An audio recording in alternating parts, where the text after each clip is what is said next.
Pronto, pessoal, estamos voltando aqui para a nossa segunda parte de hoje. Então, enquanto os demais estão entrando na sala, eu vou rapidamente fazer uma revisada do que foi falado. A gente conversou sobre o adimplemento indireto, demos a noção então do que é pagamento indireto, quais são as características dele e falamos quais são as espécies de pagamento indireto. E, imediatamente em seguida, falamos da primeira espécie de pagamento indireto, que é a consignação em pagamento. Aí conversamos sobre várias coisas da consignação. Nós já falamos o que é consignação, falamos quando ela cabe, estamos falando do procedimento, quando a consignação é julgada procedente, quando a consignação é julgada improcedente, e também conversamos a respeito dos elementos da consignação que servem justamente de lastro para que o juiz determine se a consignação deve ser julgada procedente ou não. Bom, pois bem, nós estávamos falando sobre os elementos da consignação. Falamos que o primeiro elemento é a existência de uma prestação a ser cumprida, que essa prestação tem que ser referente a uma dívida líquida e certa, né? Conversamos ainda sobre a existência de uma causa legal para a consignação. Aí, então, conversamos sobre várias causas legais de consignação e falamos sobre a questão da recusa do credor em dar quitação ou em receber a coisa, da impossibilidade, ainda que temporária, do credor em receber a prestação. Falamos também sobre a situação da dúvida sobre quem é o credor que possa receber a prestação. Então, há essa questão da dúvida. Falamos sobre a impossibilidade de dar a quitação por parte do credor. Sim, falamos também da questão da venda de imóvel do insolvente ou do falido, né? E hipótese que o devedor deve fazer a consignação em pagamento. E rapidamente estávamos falando, quando aí tivemos que dar um intervalo, sobre uma outra causa legal, né, que é a causa referente à desapropriação. Então vamos continuar a partir daí. A desapropriação, ela é a extinção da propriedade. É uma das maneiras de extinção da propriedade, que vocês estudarão em direitos reais, que é uma matéria de direito civil que vocês terão mais tarde no curso de direito. Tá?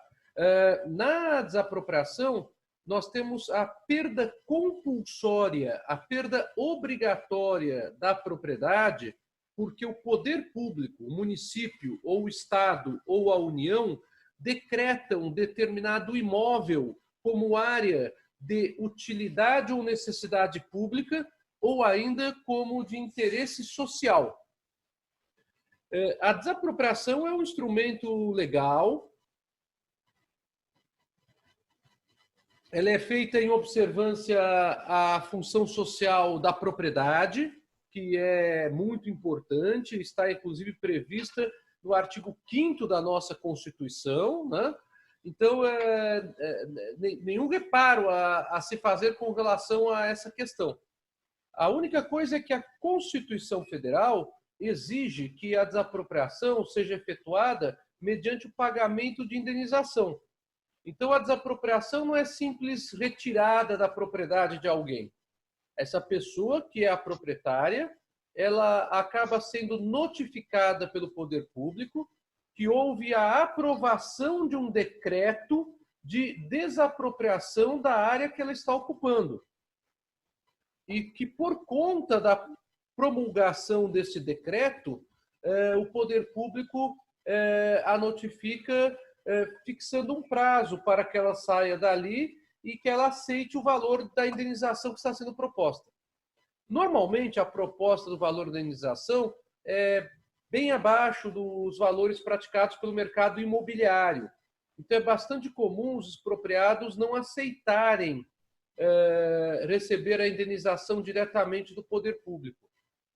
O poder público pode expropriar uma área para a construção de qualquer obra pública, seja a criação de uma praça, de uma rua, de uma avenida, estação de metrô, estação de trem, terminal de ônibus, ponte, qualquer coisa. e basta que, então, se faça o procedimento do decreto desapropriatório. Como normalmente o expropriado, que é o proprietário do imóvel, se recusa a receber o valor daquela indenização, o poder público expropriante, seja a União, seja o Estado ou seja o município, acaba efetuando a ação de consignação em pagamento. Então é bastante comum o depósito judicial do valor que corresponderia à indenização na visão do poder expropriante. E o juiz, então, no processo de desapropriação, no processo judicial, analisará, à luz da perícia que se realizará no imóvel do expropriado, qual seria o valor cabível para a indenização. Então, esta é uma outra causa legal, que é o segundo pressuposto da consignação em pagamento que já falamos, para que eu possa ter consignação em pagamento, a desapropriação de uma área. E há uma última causa legal que eu não falei para vocês, por causa do intervalo que estava chegando, que é o concurso de preferência aberto.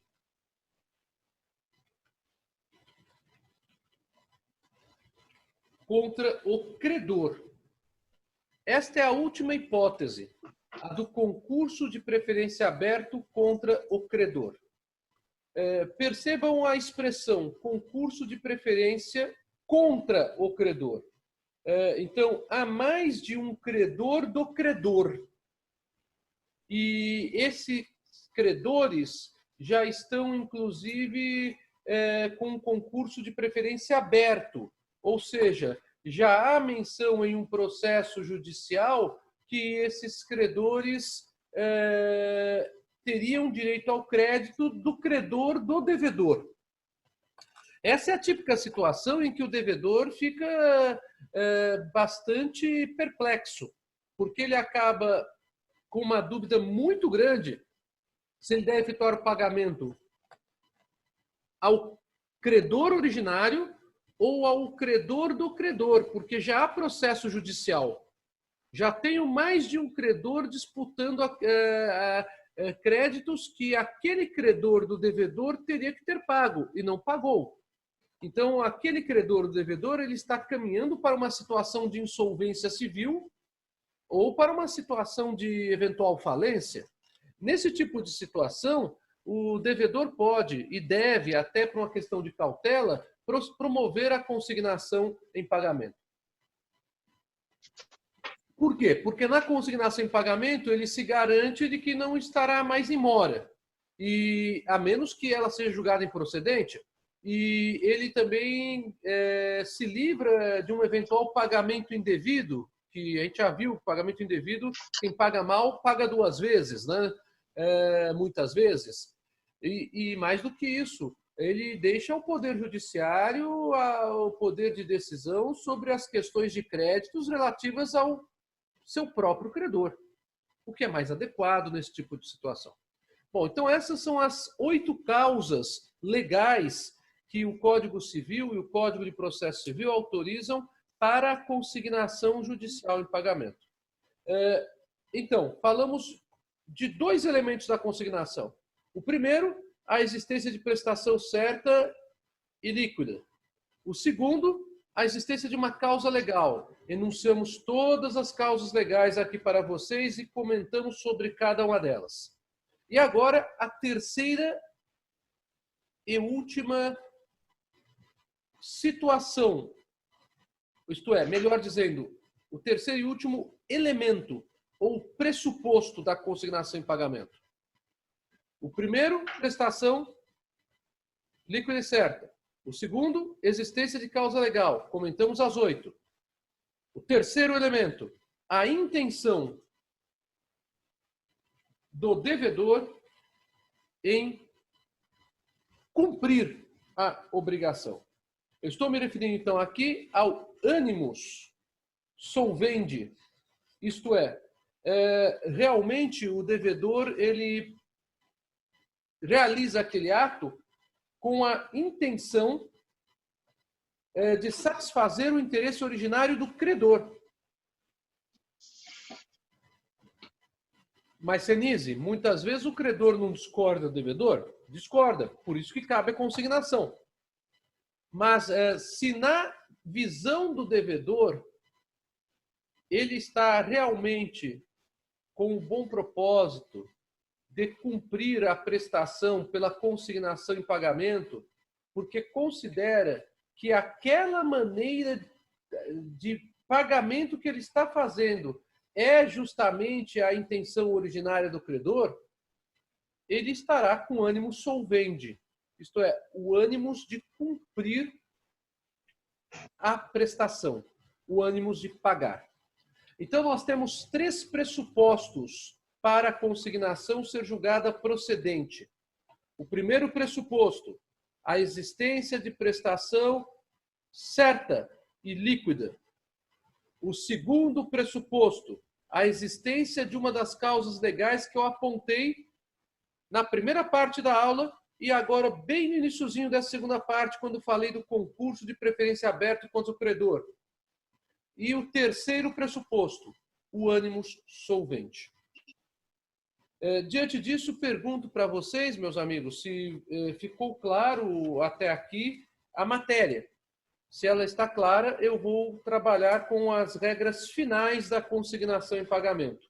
E não se preocupem não, a consignação em pagamento é o instituto mais longo dos pagamentos indiretos, porque é o mais incidente na prática. A repercussão prática da consignação em pagamento é enorme.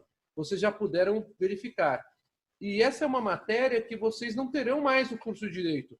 Por isso que o professor de Direito Civil dedica tanta atenção para a consignação em pagamento como forma de pagamento indireto.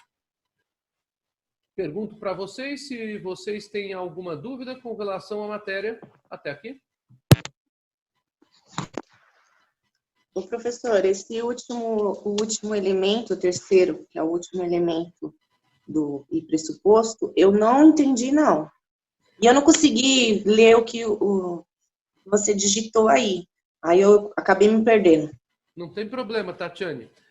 O último pressuposto é a real intenção do devedor de cumprir a prestação. Tá? Esse que é o último pressuposto. A real intenção do do devedor de cumprir a prestação. Neste caso, fala-se que o devedor tem ânimos solvendi. A palavra se escreve do jeito que eu estou falando. Eu acho que você deve estar, talvez, no smartphone. No smartphone é mais difícil ver o chat mesmo. Tá? Ânimos, com U, né? Ânimos, a expressão é latina. Solvendi. Solvendi com L. Solvendi. Tudo junto. E no final é I. Então, ânimos solvendi. O devedor tem a intenção, realmente, de satisfazer os interesses do credor, cumprindo a prestação. Quais interesses? Os interesses originários que ele, devedor, havia compreendido. Tudo bem, Tatiane?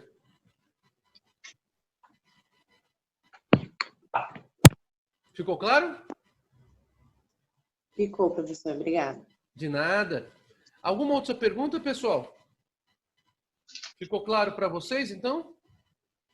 Então, vamos falar sobre as regras básicas da consignação em pagamento para terminarmos o instituto, que eu ainda vou falar de mais 2 institutos bem curtinhos, aí são bem curtinhos mesmo, que são a remissão e a confusão. Vamos lá. Primeira regra. O juízo competente, competência. O juízo competente, competência. Estou escrevendo aqui competência para vocês. O juízo competente para processar e julgar a ação de consignação em pagamento é o do local em que o pagamento deveria ter ocorrido. Vejam, então, que o Código de Processo Civil adota aqui uma ideologia que não é uma ideologia que se prende necessariamente ao domicílio do credor ou ao domicílio do devedor, mas é o do local em que o pagamento deveria ter ocorrido. Claro, Tratando-se de pagamento eletrônico, eu tenho várias possibilidades. Então, eu posso até aplicar uma regra de competência geral que está no Código de Processo Civil, que vocês estudarão quando vocês verificarem competência. Para que vocês tenham uma noção um pouquinho melhor do Instituto, a competência é um instituto de direito processual e fixa a regra de qual juiz tem competência, isto é, tem poderes legais para presidir um processo e julgar um processo. Não é uma coisa despropositada isso. Eu não posso pura e simplesmente propor um processo judicial em qualquer lugar que eu queira propor. Há regras de competência que são fixadas pelo Código de Processo Civil, no caso do direito civil. No caso do direito penal, Código de Processo Penal. No caso da CLT, ela é que fixa as regras de competência das varas do trabalho.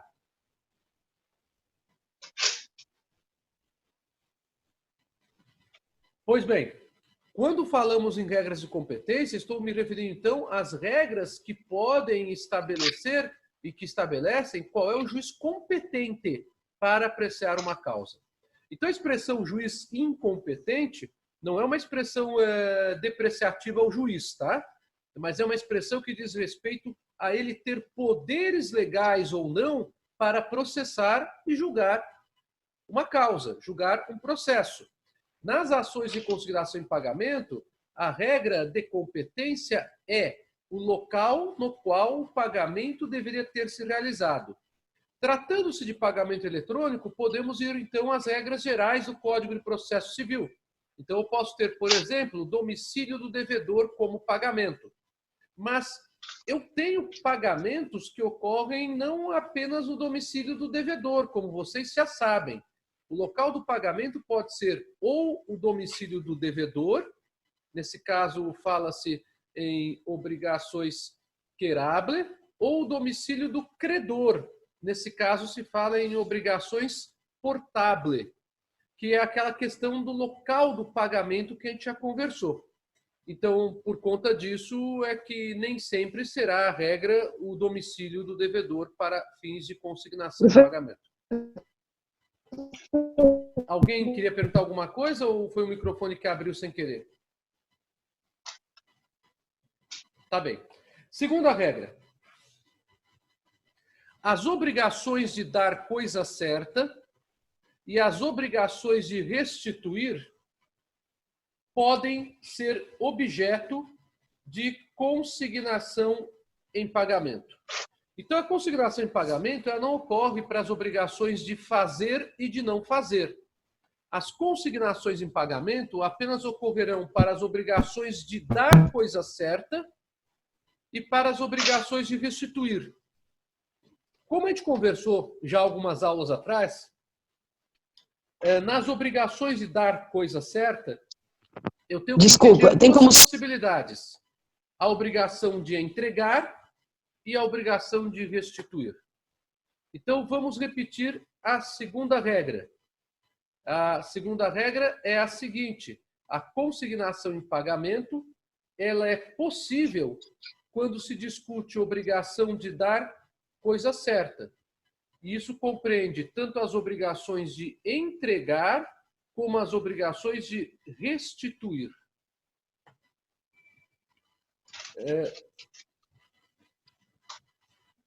Claro, se eu estou falando em obrigações de entregar e obrigações de restituir, eu estou falando tanto de coisas materiais, sejam estas coisas móveis ou imóveis, como estou falando de dinheiro.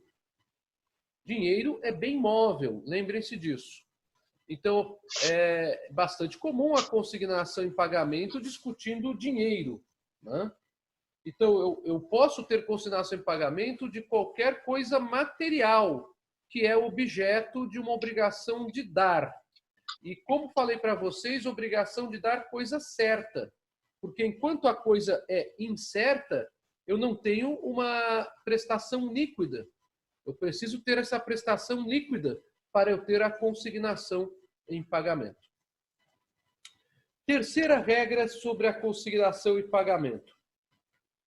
Uma vez efetuado o depósito judicial, então, uma vez realizado o depósito judicial pelo devedor, imediatamente cessam algumas situações problemáticas que o devedor teria se ele fosse considerado em mora. Então, uma vez realizada a consignação em pagamento, cessam os juros de mora. Então, uma vez realizada a consignação em pagamento, cessam os juros de mora. Juros de mora são juros decorrentes do atraso, da inexecução da obrigação por parte do devedor. Também cessa a responsabilidade do devedor pelos riscos da coisa durante a consignação. Então, uma vez realizada a consignação em pagamento, o devedor não terá contra ele juros de mora e nem responderá pelos riscos da coisa. Então, é muito importante para o devedor, quando está diante de uma das causas legais às quais nos referimos na primeira parte da aula e a última, no iniciozinho dessa segunda parte da aula, proceder à consignação em pagamento. Claro, isto eu estou falando por quê? Porque a consignação em pagamento acaba retirando penas que o devedor teria que arcar caso pura e simplesmente deixasse de pagar e deixasse também passar a data do pagamento. Percebam vocês ainda um outro detalhe. Conforme eu falei para vocês antes do intervalo, o juiz ele pode julgar procedente a consignação em pagamento. Julgando procedente a consignação em pagamento, conforme eu falei antes do intervalo, a sentença substituirá o termo de quitação do credor, aquele termo de quitação que não foi dado. Mas e se o juiz considerar improcedente a consignação? Bom, se ele considerar improcedente a consignação, aí o devedor será considerado em mora, porque ele deveria ter pago ao credor. Esse que é o risco da consignação. Mas é um risco natural, vocês vão de convir, porque há um conflito de interesses entre o credor e o devedor. Então, o juiz, julgando improcedente a consignação, o devedor será considerado em mora. E, nesse caso, ele terá que pagar tanto o valor principal, ou a entrega ou restituição do objeto principal, como também arcará com as penas civis pelo atraso, com juros de mora, se responsabilizando pelos riscos da coisa. A Solen está perguntando, a consignação é instituto de direito material ou processual? Isso é uma discussão doutrinária mais profunda, Solen, que nos cursos vocês vão encontrar 3 correntes. A primeira corrente que diz que é instituto de direito material, a segunda corrente que diz que é instituto de direito processual, e a terceira corrente que é a corrente mista, ou corrente híbrida. Né? Hoje em dia se fala híbrido, né? A doutrina normalmente se utiliza a palavra mista. Bom, particularmente eu entendo que a consignação é um instituto de direito material, porque ela tem causas de direito substantivo fixadas na lei civil, mas os seus efeitos são de direito processual, porque os seus efeitos dependem de um processo judicial e de uma sentença de procedência ou de improcedência da consignação, tá bom?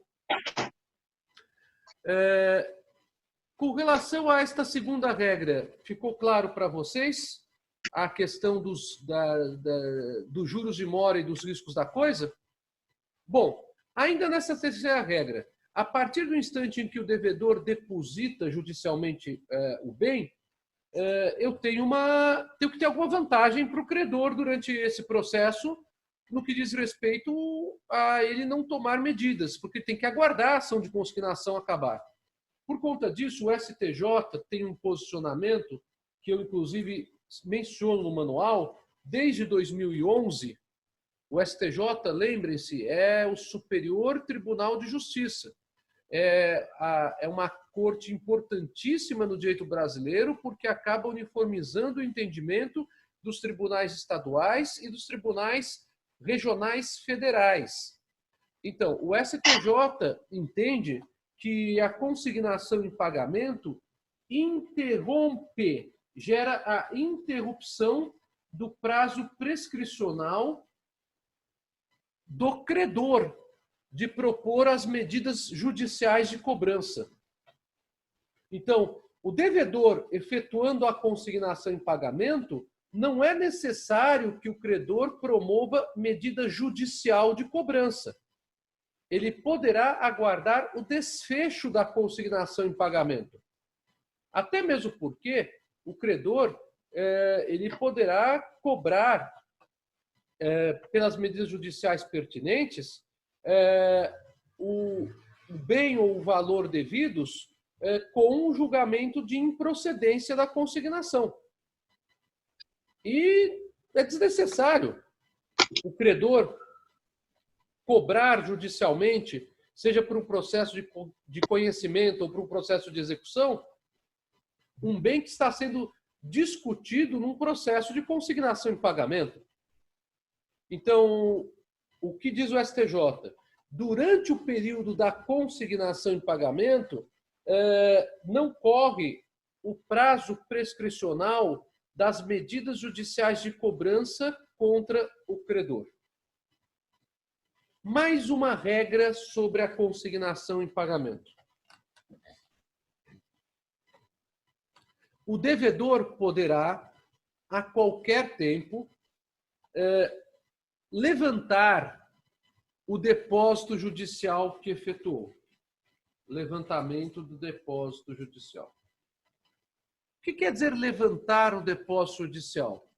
Quer dizer pedir autorização para o juiz para que a coisa retorne à sua posse. Por que o devedor ele pediria o levantamento? Ele pode pedir o levantamento justamente porque, eventualmente, acabou fechando algum tipo de acordo com o credor e pretende que esse acordo seja homologado nos autos. Ou ainda porque decide desistir da consignação em pagamento, o que é também possível. O autor ele pode desistir da ação, e ele pode desistir da ação se ainda não houve a citação do devedor, vocês verão, inclusive, diretamente, sem a necessidade que o requerido da ação tenha que concordar com a desistência. Vocês vão estudar isso em desistência da ação no processo civil, que é uma matéria que vocês terão no semestre que vem, não nesse semestre, em Direito Processual Civil, processo de conhecimento. Então, o devedor ele pode levantar o bem consignado antes do credor levantá-lo, obviamente. E ele poderá levantar, e neste caso, o processo será extinto. Né? E essa desistência da ação, obviamente, não acarreterá a quitação da prestação. O devedor continuará devendo para o credor, claro, né? Porque não haverá uma solução judicial quanto ao mérito da dívida. Né? Outra regra possível é a do credor. Na consignação, levantar o depósito. Essa até ficou em caixa alta. Às vezes, na digitação durante a aula, eu acabo digitando um pouquinho errado. Desculpa. Quando o credor levanta o depósito judicial feito pelo devedor, nós temos que entender a situação. E a situação tem relação com o momento do levantamento. Se o credor levanta esse depósito antes da decisão judicial, isso está significando que ele está concordando com o pedido formulado pelo devedor. Então, obviamente, a concordância do pedido do credor com o pedido do devedor está configurada quando ele pede o levantamento do depósito. E, neste caso, a ação será julgada procedente. E ele, credor, terá que arcar com as despesas procedentes do depósito judicial. A segunda hipótese é a do credor levantar o depósito judicial após o juiz julgar procedente essa consignação.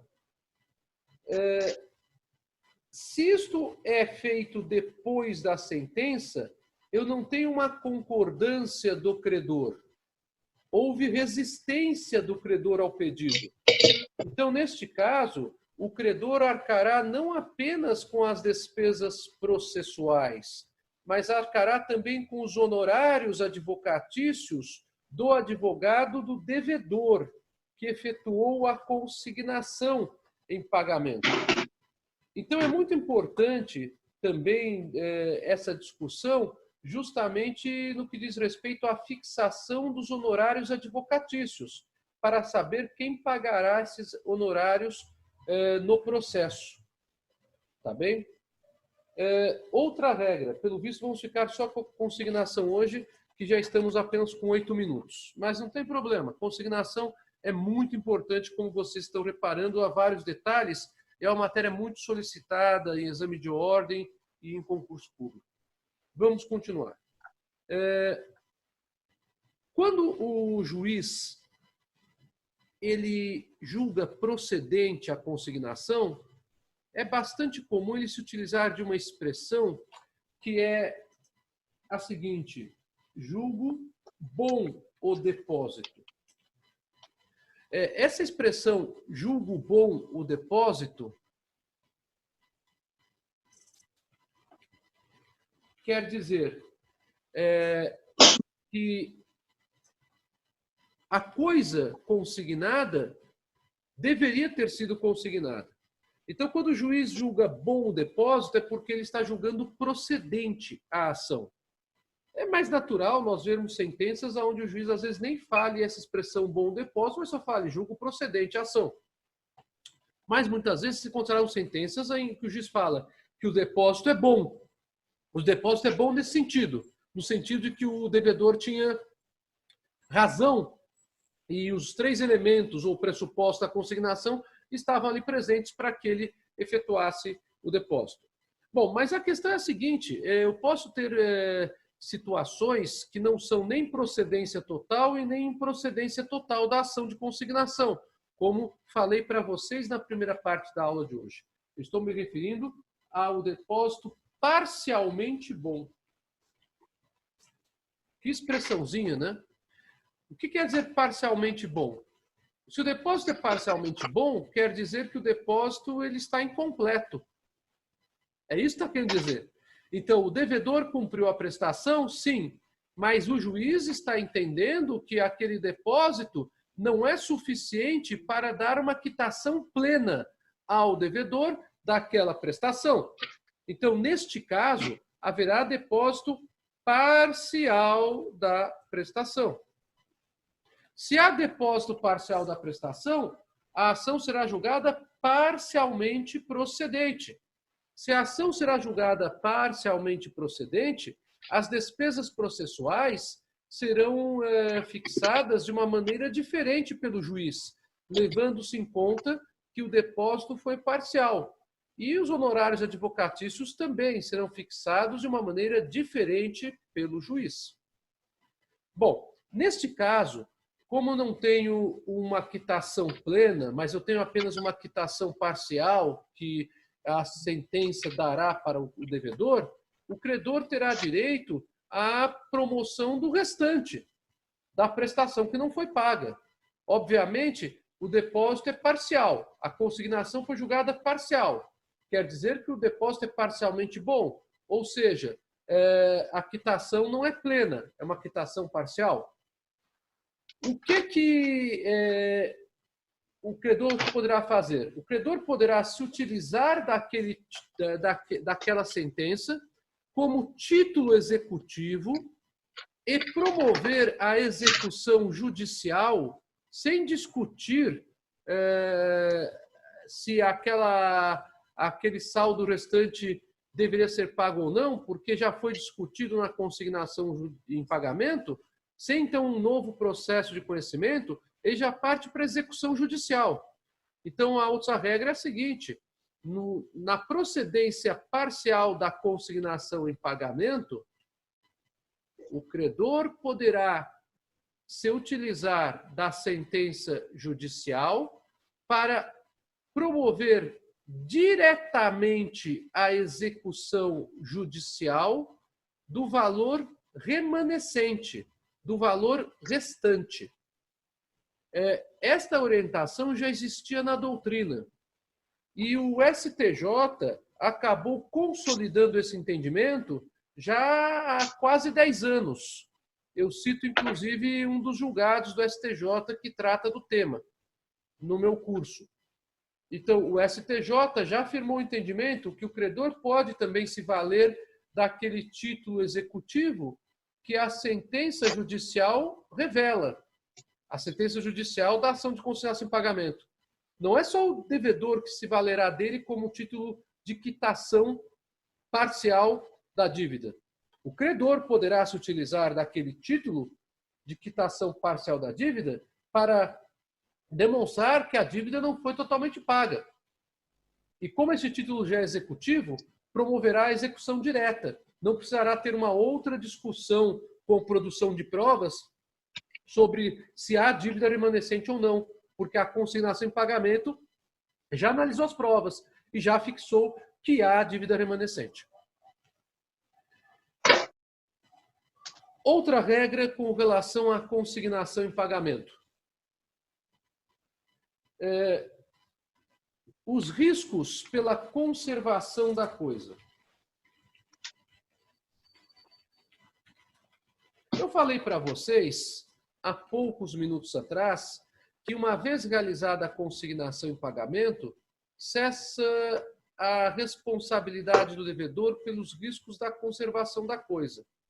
Só que esta cessação da responsabilidade, ela dependerá de confirmação em uma procedência judicial da consignação. Então, dependerá da sentença judicial. Se a sentença judicial da consignação em pagamento julgar procedente o pedido do devedor, realmente ele não terá responsabilidade nenhuma sobre a conservação da coisa após o depósito realizado. No entanto, se a sentença for de improcedência, o devedor responderá, inclusive, pelos riscos de conservação da coisa durante o período posterior ao ajuizamento da ação. E vamos citar apenas mais uma obrigação para encerrar a aula. Só temos 1 minuto. Mais uma regra, perdoe-me. A última regra. A consignação em pagamento não é processo adequado para discutir parcelamento de dívida. Então, não cabe a discussão de parcelamento de dívida na consignação em pagamento. Tá? Essa matéria também teve a consolidação de entendimento do STJ de uns 6, 7 anos para cá. Essas eram as principais regras da consignação em pagamento. Como o nosso tempo está esgotado, se vocês não conseguirem passar perguntas, eu poderia recebê-las através do Gabriel. Mas eu agradeço pela paciência de vocês e espero que tudo tenha sido de proveito, tá bom? Então, gratidão e até uma próxima oportunidade. Bom feriado para todos.